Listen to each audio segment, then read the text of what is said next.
According to the National Australia Bank, Australians spent a whopping $16 billion online last year. With a combination of soaring appetites to buy local and increased online shopping trends, my next guest says that 2015 is the year for Australian SMEs to be online. And for more on the sector, Ben Bradshaw, CEO of Sponsored Links, joins us now from our Brisbane studio. Ben, what sort of trends are you seeing in terms of SMEs jumping online?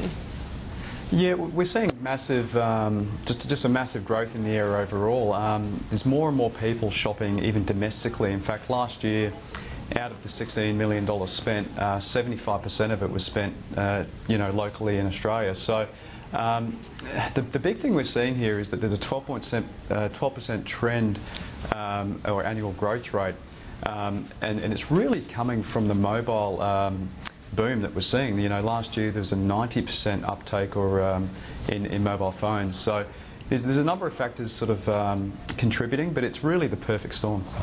And why is an online presence so important for SMEs?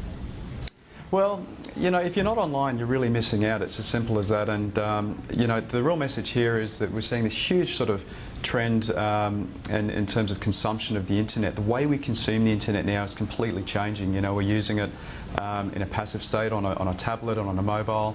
And so, yeah, it's really important that not only do you get online, but it's really important that your website is mobile responsive and it can be, used and viewed in different formats. So what can SMEs hope to achieve by being online?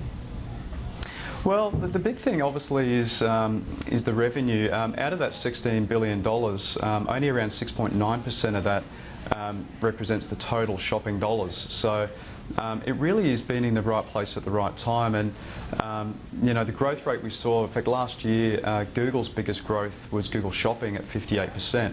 And then we've just had Facebook go on and acquire a shopping search engine, and they're doing shopping ads. So there's this whole digital economy that's really gearing around the mash-up and merge between digital and traditional media. So yeah, it's a good time to be a part of it. But ultimately, how cost-effective is it to be online? It really is very cheap now. It's a big misconception that many people think it's just too expensive or too hard. If you look back 15 years ago, you'd have to set up a lease and in a traditional environment and get a sign and all this sort of thing. Now you can set up and be part of this economy in the hundreds of dollars. It is important that you do find somebody that can either mentor you, or you can work alongside a company that's such as ourselves or another company that can help you there, because it is moving and changing so fast, and if you're not sort of adapting and changing with it, then you can miss out. Would you say SMEs that aren't online are going to be left behind, say, other businesses that do have an online presence? Absolutely. I mean, if you've got to be in it to win it, and what we know is this is going to be a huge boom this year. I mean, it's everything. It's mainly the dropping of the Australian dollar too that's having a big impact. And as that dollar continues to drop, we're going to see more and more people want to shop locally. I think there's also definitely a psychology, if you will, of people wanting to support Australian businesses and things like that. We saw the big shopping scare, the hepatitis scare with the fruit, and I think psychologically that does impact consumers and the way they shop. But what would you say to those critics who say that being online is just a fad at the moment? Well, it's not. It's here to stay. It's been here for quite a while, and it's got a steady growth rate of around 12% a year.